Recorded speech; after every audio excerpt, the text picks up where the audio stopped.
नमस्कार, बहुत बहुत स्वागत है न्यूज़ 21 में। आप सबको आपके साथ मैं हूं ऋतिका पांडे। हमारा स्पेशल बुलेटिन अपना उत्तर प्रदेश देख रहे हैं। खबर आ रही है जहां अखिल भारतीय क्षत्रिय महासभा के शस्त्र पूजन कार्यक्रम में शनिवार को एटा में शक्ति प्रदर्शन भव्य नजारा देखने को मिला है। बता दें, पूर्व सांसद ब्रजभूषण सिंह और शरण सिंह का हेलीकॉप्टर एटा पुलिस लाइन स्थित हेलीपैड पर उतरा है, जहां बरौली विधायक और पूर्व कैबिनेट मंत्री ठाकुर जयवीर सिंह कार से पहुंचे। दोनों नेताओं के आगमन पर हेलीपैड से कार रैली के रूप में जोरदार स्वागत किया गया है। जिलाध्यक्ष गजेंद्र चौहान के नेतृत्व में आयोजित कार्यक्रम में क्षत्रिय समाज के हजारों लोग मौजूद रहे हैं। वहीं एटा क्लब परिसर में जय राजपुताना के जयकारों से वातावरण पूरा गूंज उठा है। कार्यक्रम में नेताओं ने समाज की एकता, सम्मान और संगठन की शक्ति पर जोर देते हुए नई दिशा देने का आह्वान किया। एटा से राजली की रिपोर्ट।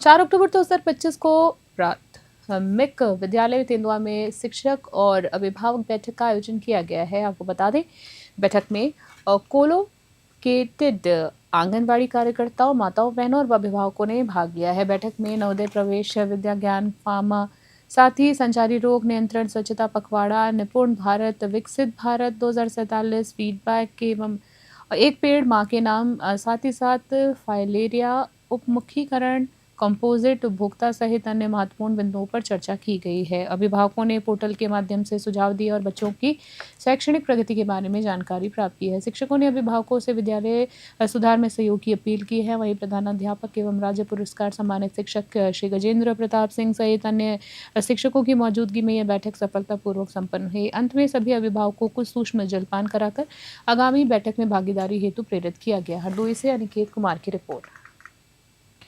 खबर देख रहे हैं। आपको बता दें, जहां मिर्जापुर से आ रही, जी हां, अमेरिकी राष्ट्रपति डोनाल्ड ट्रंप के टैरिफ के बाद भारत सरकार ने जीएसटी के 4 स्लैब घटाकर 2 स्लैब करने का निर्णय लिया है। ये कदम त्योहारों से पहले जनता के लिए राहत माना जा रहा है।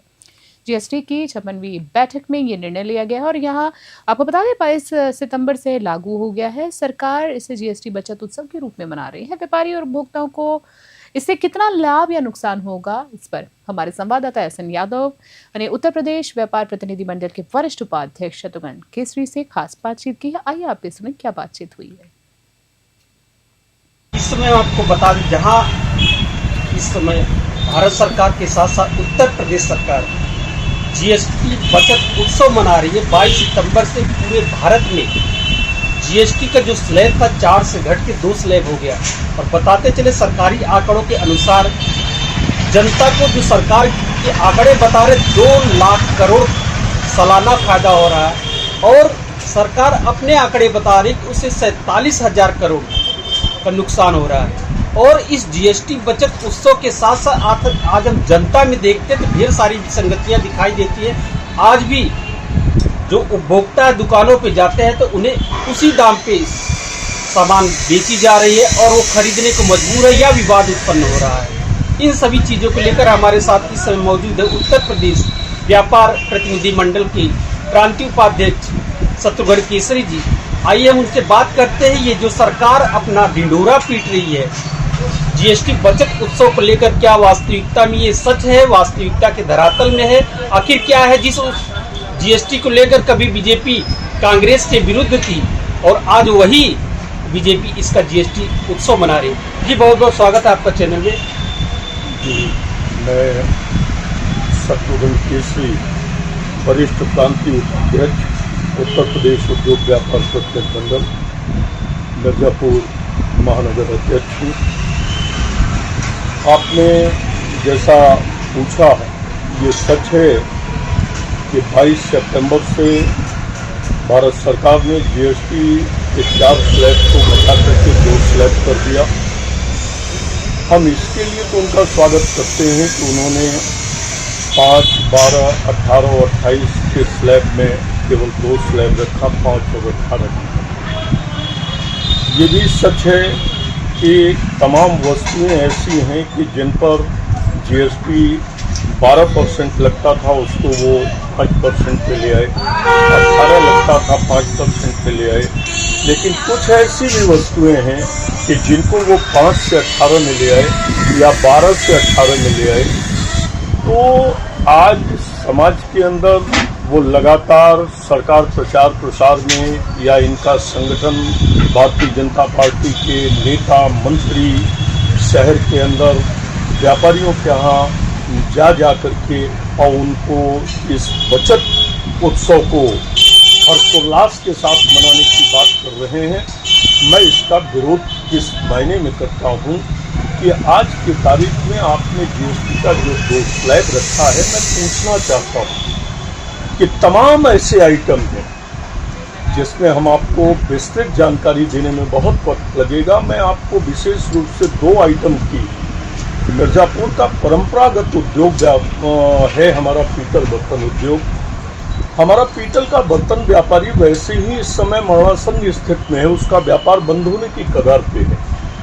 हम सरकार से बराबर मांग करते रहते हैं कि आप इस इंडस्ट्री को खड़ा करने के लिए आप इनको प्रशिक्षण की व्यवस्था करें, इनके रॉ मटेरियल की व्यवस्था करें, टैक्स को सरलीकृत करें, इनको मार्केट मुहैया कराएं। लेकिन आज आपने इस जीएसटी में उनके लिए तो एक संकट खड़ा कर दिया। वो जिस रॉ मटेरियल से अपना बर्तन उत्पादन कर रहे हैं उस पर 18%, और जब उन्होंने माल को तैयार कर लिया तो 5%। ये कहाँ का न्याय है? ये तो विसंगति हुई।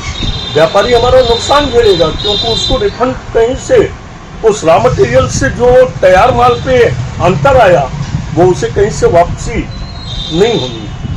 इसी तरीके से हमारे कपड़े के जो उद्यमी हैं, जो कपड़ा बना रहे हैं, उनके यहाँ कच्चा सूत जैसे कच्चे आइटम, उस पर आपने 18% का टैक्स रखा, और जब उन्होंने तैयार कर लिया तो 5% रखा। इस तरीके से तमाम ऐसे आइटम हैं। दवा में भी कुछ ऐसी विसंगति है। ये प्रॉब्लम है। मैं सरकार से ये मांग करता हूँ कि अगर वास्तव में आप सच्चे मन से, हृदय से अगर भारत की जनता को जीएसटी का लाभ पहुंचाना चाहते हो, कर को कम करके आम उपभोक्ताओं तक उसका संदेश अगर आप दे रहे हो, आपकी सोच अगर पवित्र है, तो विसंगतियों को समाप्त कीजिए। लेकिन मुझे विश्वास नहीं है। 2017 में जीएसटी लागू हुआ, उस समय, उससे पूर्व 2014 से पूर्व जब यूपीए की सरकार थी और जीएसटी लागू करने की तैयारी हो रही थी, उस समय हमारा भी उत्तर प्रदेश उद्योग व्यापार प्रतिनिधिमंडल तत्कालीन सरकार से ये मांग कर रहा था कि 16% या अधिकतम 18% से ऊपर का टैक्स न हो।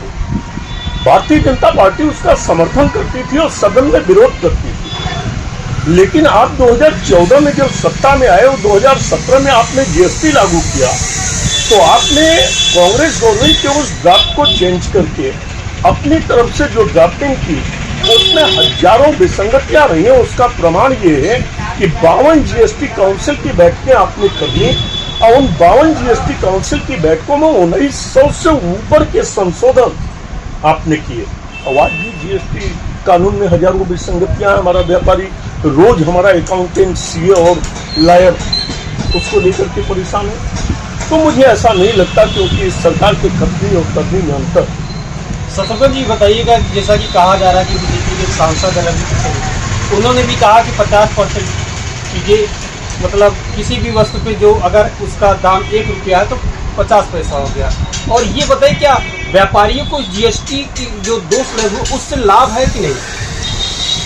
आपने बहुत अच्छा, रवि किशन हमारे माननीय सांसद और भाजपा के बड़े नेता और ग्लैमरस व्यक्तित्व, उन्होंने, और उसका बड़ा विरोध हुआ, हम सब ने उसका बहुत विरोध किया है।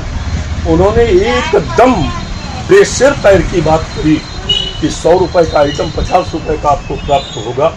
इसका खंडन तो भारतीय जनता पार्टी को और सरकार को करना चाहिए था। आज उनके उस वक्तव्य का, या उनके जैसे और 2-3 नेताओं ने इस तरीके की बातें पब्लिक के बीच पब्लिकली करी है, उसका परिणाम है कि आज तमाम दुकानों पर उपभोक्ता जाकर के विवाद कर रहे हैं। हमारे यहाँ अगर कोई आइटम 5% टैक्स का था और 5% टैक्स ही हम ले रहे हैं, तब भी वो कह रहा है कि जीएसटी तो खत्म हो गया। 18% टैक्स का माल अगर 12% पे हो गया तो मैं उसको घटा करके बेच रहा हूँ, हमारा व्यापारी उसको घटा करके बेच रहा है और डंके की चोट पे कह रहा है कि मैं ईमानदारी से राजस्व दे रहा हूँ, मैं उपभोक्ताओं के साथ अन्याय नहीं कर रहा हूँ। लेकिन जो माल 18 का 18 रह गया, आज उपभोक्ता मानने के लिए तैयार नहीं। वो कह रहा है कि सरकार प्रचार प्रसार कर रही है, हमारे नेता हमको बता रहे हैं कि जीएसटी घट गया। हमारे पास कौन सा ऐसा प्रमाण है, हम उसको बिल दिखा रहे हैं। हम उससे ये कह रहे हैं कि भाई ये मेरी परचेज हिस्ट्री, ये टैक्स है। तो ये एक विवाद का विषय शहर के अंदर है। ऐसे वक्तव्यों से नेताओं को बचना चाहिए। शुक्रिया हमसे बात करने के लिए। तो आपने देखा कि हमारे साथ व्यापार मंडल के शत्रुघ्न केसरी जी जो कि जीएसटी की बड़ी बखूबी से बड़े जानकार है, उन्होंने बताया किस तरीके से उस बचत उत्सव में जो रॉ मटेरियल की बात उन्होंने की, यदि हम किसी वस्तु को तैयार करने में हमारे 18 रुपये लगते हैं और हम उस वस्तु को 5 रुपये बेचते हैं, यानी जो स्लैब बता गया 18% और 5% का, और उसी तरीके से कपड़े पे बताया, तो जहाँ तक अगर देखा जाए तो व्यापारी के साथ साथ जनता के ऊपर ही भी ये एक बोझ है, जिसे सरकार की माने तो वो बचत उत्सव मना रही है। अब आगे हम उनसे और ये जानना चाहते हैं किस तरीके से ये आम पब्लिक में जीएसटी का ये जो प्रभाव है वो जा रहा है। अब प्रभाव की बात अगर करें तो खाद्य पदार्थों में उन्होंने जैसे दूध, दही, घी, लेकिन वहाँ भी प्रॉब्लम क्रिएट हो रही है कि रेट पे कोई फर्क नहीं पड़ा। ऑटोमोबाइल क्षेत्र में आपने टैक्स से एक तरफ कम किया, आप दिखा रहे हो कि टैक्स कम किया, लेकिन दूसरी तरफ अगर हम 10 लाख से ऊपर की गाड़ियों को परचेज कर रहे हैं तो आपने 40% का टैक्स कर दिया। आप तो एक नया स्लैब ले आए 28 से भी ऊपर का। तो कहीं ना कहीं सरकार जो है वो घुमा करके कान पकड़ने का काम कर रही है।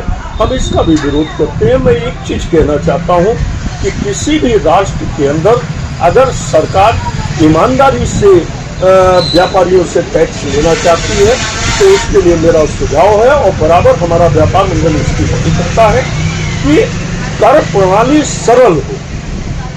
प्रणाली का सरलीकरण, प्रत्येक व्यापारी उससे आकर्षित होगा। जो रजिस्ट्रेशन नहीं ले रहे हैं वो भी रजिस्ट्रेशन कराएंगे, और टैक्स की दरें कम होंगी तो उसकी मार उपभोक्ताओं पे भी कम पड़ेगी, और व्यापारी ईमानदारी से टैक्स को पे करेगा।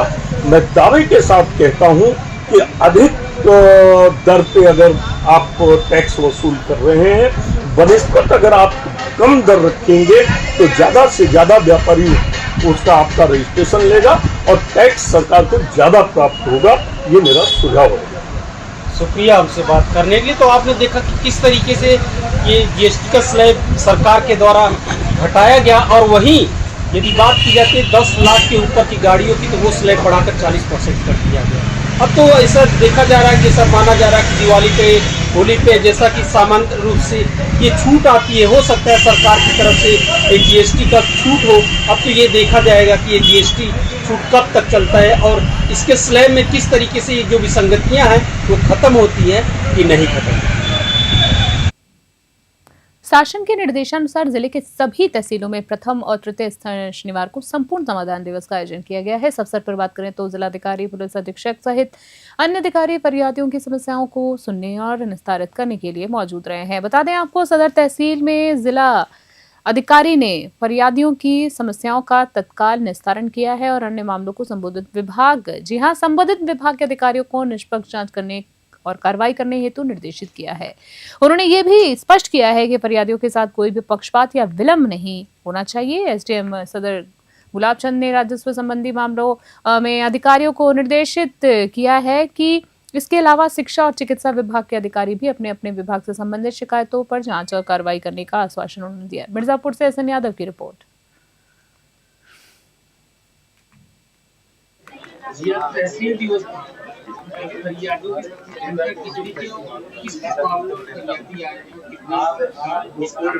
अभी तक तो करीब 22-23 फरियादी अभी आए हैं और अभी 2 बजे तक जो भी प्रार्थना पत्र आएंगे वो तहसील दिवस में स्वीकार किए जाएंगे।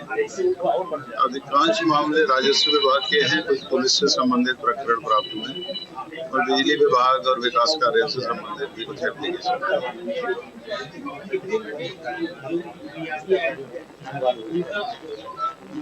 वो 2 बजे के बाद आप लोगों को आज का जो निस्तारण है उससे अवगत करा दिया जाएगा। वैसे 4-5 प्रकरण तो हैं जिनका निस्तारण हो।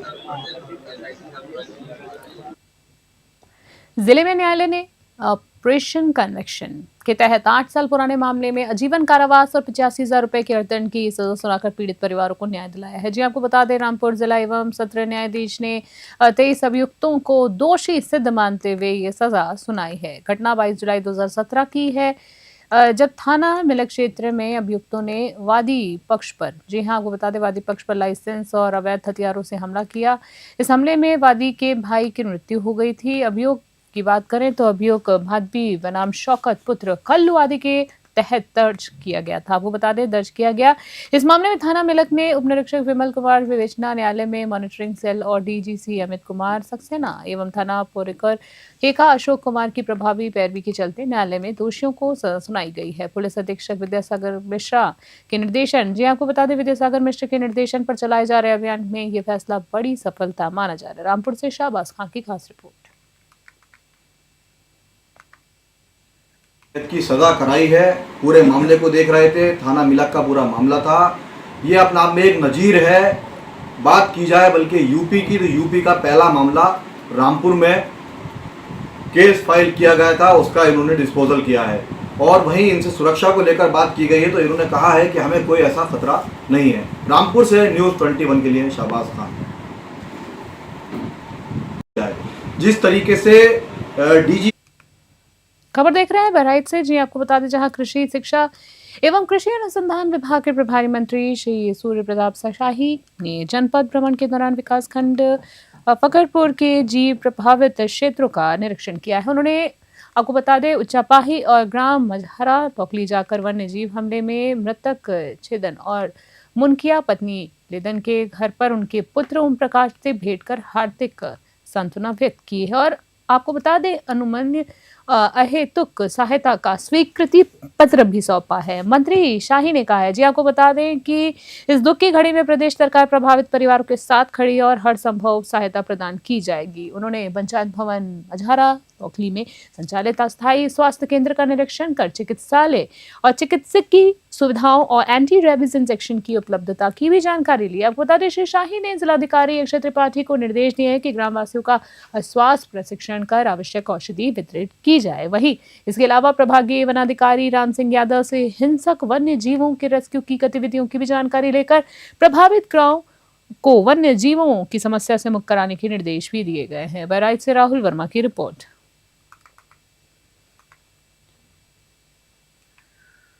सुमेरपुर थाना क्षेत्र के मोहर ग्राम में भ्रष्टाचार की शिकायतों की जांच करने गई टीम और ग्रामीणों को ग्राम प्रधान राम मिलन निषाद ने बंधक बना लिया। जी हाँ, खबर जाने आगे, जहां शिकायत गौशाला में मृत गायों को लेकर की गई थी, जिसके बाद लेखपाल और प्रशासनिक टीम मौके पर पहुंची।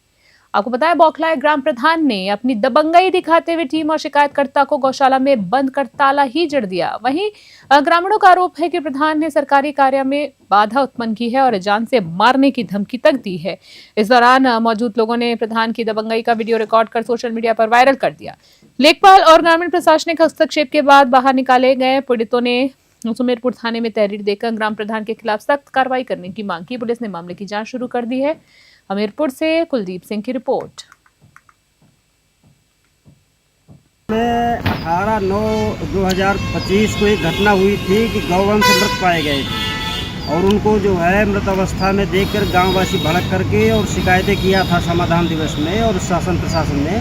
तो शिकायतों के क्रम में हमें उच्चाधिकारियों ने भेजा था जांच के लिए, निरीक्षण के लिए। तो हम जब वहाँ शिकायतकर्ताओं को लेके गए और ग्रामवासियों को, उसमें ग्राम पंचायत सदस्य और बीडीसी सदस्य भी थे, तो उन लोगों को देख के वो भड़क गया प्रधान और हमसे जैसे ही हमने पूछना चाहा कि ये लरौंडी नहीं है, खाने के लिए व्यवस्था नहीं है जानवरों की, किस स्थान पे खिलाते हैं और कैसे इनको जो है ये पानी की व्यवस्था नहीं है, भरी नहीं है टंकी, इसके अलावा बाकी बैठने की व्यवस्था नहीं है, खरंजा नहीं बिछा है, न किसी प्रकार का जो मद खर्च किए गए हैं उन मदों का कहीं कोई व्यवस्था नहीं दिख रही है, आंशिक व्यवस्था समझ में आई। तो उस पर वो भड़क गया। उसने कहा अभी हम सब व्यवस्थाएं आपकी कराए देते हैं और सबको शिकायतकर्ताओं सहित जितने लोग थे सबको उसने जो है मारपीट करने की धमकी दी और किसी को फ़ोन किया और बाद में ताला बंद कर दिया अंदर से। हम लोग 1 घंटा तक वहाँ बंद रहे। शासन प्रशासन को फ़ोन किया, किसी प्रकार से समझाने बुझाने पर जो है वो हस्तक्षेप करने पर साहब के फिर उसने ताला खोला। जैसे ही वो लोग बाहर आए अपने घर शिकायतकर्ता, और ग्रामवासी तो उनके धमकाने के लिए, मारने के लिए अपनी पत्नी को और लोगों को भेजा, कुछ लोगों को। बाद में ऐसी सूचना हमें मिली है और हमारे साथ जो प्रशासनिक हस्तक्षेप हुआ है, जो आपराधिक कृत्य हुआ है, उसके लिए हम प्राप्त पत्र देने यहाँ थाना सुमेरपुर में हाजिर हुए। खबर देख रहे हैं। आपको बता दें, जनपद में लगातार चोर आने की झूठी सूचना मिलने पर पुलिस सतर्क हो गई है। आपको बता दें, एसपी सिटी रामानंद ने बताया है कि अफवाह फैलाने वाले लोग स्थानीय सुरक्षा के माहौल को दुरुपयोग कर रहे हैं। उन्होंने कहा है कि मौके पर पहुंचने पर सभी अफवाह झूठी साबित हुई, लेकिन गांव और शहर इलाकों में लगातार ऐसी झूठी खबरें मिल रही हैं। पुलिस ने पेट्रोलिंग बढ़ा दी है और गश्त को और अधिक सख्त कर दिया है। इसी बीच आपको बता दें, पूरी खबर में जहां झूठी अफवाह फैलाने वालों के खिलाफ कड़ी कार्रवाई की जाएगी ताकि जिले में भ्रम और डर फैलाने की कोशिशों को रोका जा सके। बहराइच से राहुल वर्मा की रिपोर्ट। जनपद बहराइच में रात्रि में यहाँ की जनता के द्वारा चोरी की सूचना दी जाती है। इस सूचना पर जब पुलिस मौके पर जाती है तो यह घटना बिल्कुल असत्य पाई जाती है। आप सभी से मेरा अनुरोध है कि चोरी की झूठी अफवाह न फैलाएं। पुलिस आपके सुरक्षा के लिए दिन रात पेट्रोलिंग कर रही है। पेट्रोलिंग की संख्या बढ़ा दी गई है। आप सभी से मेरा अनुरोध है, अगर कोई चोर की सूचना मिलती है तो 112 को कॉल करें। झूठी अफवाह न फैलाएं। झूठी अफवाह फैलाने वालों के खिलाफ सख्त विधिक कार्रवाई की जाएगी। शहर में बढ़ते ट्रैफिक को देखते हुए एडिशनल एसपी अनुराग सिंह ने कुछ महत्वपूर्ण पॉइंट्स पर रूट डायवर्जन लागू किया है। एसपी अनुराग सिंह के अनुसार अगर बात करें तो रूट डायवर्जन शहर के भीड़भाड़ वाले क्षेत्रों और मुख्य मार्गों पर लागू किए गए ताकि ट्रैफिक फ्लो सुचारू और सुरक्षित रह सके। उन्होंने बताया है कि किस पॉइंट पर किस दिशा में डायवर्जन किया गया है और किन मार्गों से वाहन गुजरेंगे।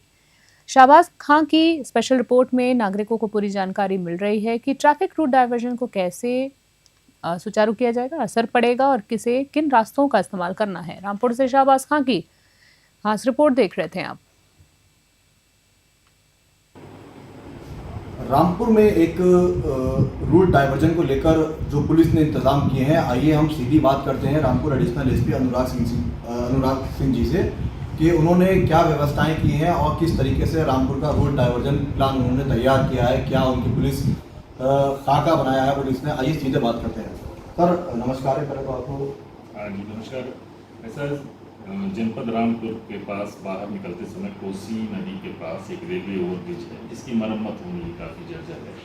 NHAI उसमें मरम्मत करेगा तो उसमें लगभग उन्होंने कहा है कि 10 दिवस के अंदर उसको निर्माण कर देंगे। उस दौरान मेन हाईवे बाधित रहेगा। इसके लिए हमने 5 जगह पे डाइवर्जन प्लान लगाया हुआ है और पूरा प्रयास ये रहेगा कि किसी को यातायात की जाम की समस्या से जूझना ना पड़े और शीघ्र उसको पूर्ण करा के यातायात सुचारू कर देंगे। सर कितना फोर्स आपने लगाया है उसके अंदर और कहाँ से आप रूट डाइवर्जन की जो तैयारी की है वो कैसे की गई है? ऐसा है, फोर्स तो हम लोगों ने अपने डाइवर्जन पॉइंट के हिसाब से लगाए। 5 डाइवर्जन पॉइंट बनाए शहर में जो मेन हाईवे जिधर भी जाने के हैं, चाहे मुरादाबाद की तरफ से आने का हो और बरेली की तरफ से आने का हो और या इधर स्वार और बिलासपुर वाली रोड की तरफ से आने का हो, सबका डाइवर्जन करते हुए ऐसा प्रयास किया जा रहा है कि वो ROB को डाइवर्ट करते हुए अपने अपने गंतव्य तक लोग चले जाएँ। तो शहजाद नगर हो चाहे मेन हाईवे हो, सब जगह डाइवर्जन पूरा रहेगा। सर ये पुल का जो कार्य चलेगा कब से काम शुरू होगा? जो उनके इंजीनियर द्वारा बताया गया है, कल से वो काम शुरू कर देंगे और हमारा डाइवर्जन भी कल से शुरू हो जाएगा। ट्रैफिक पुलिस ने क्या दिशा निर्देश आपकी तरफ से दिए गए हैं और ट्रैफिक पुलिस से आपकी क्या बात हुई है, कितनी मुस्तैदी से पुलिस अपना काम करेगी? देखिए, ये डाइवर्जन लगातार रहेगा, 24 घंटे की ड्यूटी रहेगी, इसलिए हम कुछ शिफ्टवार लगाएंगे और प्रयास पूरा ये रहेगा कि इसको शीघ्र सुचारू रूप से चलाया जा सके। ये रामपुर एडिशनल एसपी अनुराग सिंह जी थे हमारे साथ में, जो मीडिया को पूरी जानकारी दे रहे थे और बता रहे थे कि रामपुर जो रूट डाइवर्जन को लेकर तैयार किया गया है प्लान, वे मुकम्मल तरीके से तैयार हो गया है और जितने भी रूट डाइवर्जन के लिए इन्होंने पॉइंट्स बनाए हैं और जो इनकी पुलिस ने तैयारी की है वे मुकम्मल है। रामपुर से न्यूज़ 21 के लिए शाहबाज। कोतवाली ठाकुरद्वारा क्षेत्र में SMR हॉस्पिटल में डिलीवरी के दौरान महिला रेखा की मृत्यु से अब परिवार में कोहराम मच गया है। 2 साल पूर्व दुर्वेश बता दें, दुर्वेश और दुर्गा से शादी हुई रेखा को अस्पताल में भर्ती कराया गया। डॉक्टरों ने नॉर्मल डिलीवरी ना होने की बात कहकर तुरंत ऑपरेशन किया। परिवार का आरोप है कि ऑपरेशन से कुछ ही घंटों बाद रेखा की हालत गंभीर हुई, लेकिन बार बार बुलाने के बावजूद डॉक्टर्स नहीं आए। मासूम बच्ची ने दुनिया में आंखें खोली पर उनके पास माँ ही मौजूद नहीं थी। बता दें माँ आंखें ना खोल पाई, माँ की लाश बनकर मिली। जी आपको बता दें परिवार ने डॉक्टरों और अस्पताल स्टाफ की लापरवाही पर हंगामा किया। पुलिस की सूचना पाकर अस्पताल में पहुंचकर मामले की जांच शुरू कर दी। घटना से अस्पताल प्रशासन और डॉक्टरों की जिम्मेदारी पर बड़े सवाल भी खड़े हो गए हैं। मुरादाबाद से ब्यूरो रिपोर्ट। ये देखिए, ये कल थाना ठाकुरद्वारा क्षेत्र के कमालपुरी के हॉस्पिटल SMR हॉस्पिटल है, वहाँ पे सूचना प्राप्त हुई थी कि जो महिला जो कि अपनी डिलीवरी के लिए वहाँ पे एडमिट हुई थी, वो डिलीवरी के दौरान में उसकी मृत्यु हो गई थी। वहाँ पे परिजनों ने पहुँच के पुलिस को भी सूचना दी थी। इसमें यहाँ पे पुलिस हॉस्पिटल में पहुंची थी। वहाँ पे जो महिला है उसके शव को पंचायतनामा वहाँ पे कराया गया और उसको शव को पोस्टमार्टम के लिए भेज दिया गया है। अचानक तबीयत खराब हुई, हम स्टाफ वालों से पूछ रहे हैं कि सर बता दो क्या तबीयत, क्या बात है, क्या बात है। स्टाफ वाले कुछ नहीं बता के दे रहे हैं हमें और इतने पे कह रहे हैं कि जाओ बाहर बैठो जाके, बाहर बैठो। वो गार्ड अंकल है, वो कह रहे हैं बाहर बैठो जाके। बताओ ये क्या बदतमीजी है इनकी। मरीज हमारे गया है ना, है। मैं चाहता हूँ कार्रवाई कड़ी से कड़ी हो इसके साथ, इस हॉस्पिटल के खिलाफ। मैं नहीं चाहता कि मेरे साथ जो है वो और मरीज के साथ हो। चाहता हूँ कब भर्ती करी थी आपने? मैंने भर्ती 5 बजे करी है। ऑपरेशन लगभग 5:30 बजे के साथ स्टार्ट होया है सर। लड़की का जन्म 6 बजे का है। तो आपने पूछा कि क्या कंडीशन हमारे मरीज की? जी, इन्होंने बता के नहीं दिया। मैं बूझ रहा हूँ, वहीं खड़ा हूँ और मैं वहाँ खड़ा था तो वो गार्ड अंकल आए, बोले मरीज के साथ एक ही जना रुकेगा, आप जाओ। मैं बोल रहा हूँ गार्ड अंकल से कि अभी मेरी मैडम की तबीयत खराब है। खास बुलेटिन में इतना ही। बने रहे न्यूज़ श्रेणी में। नमस्कार।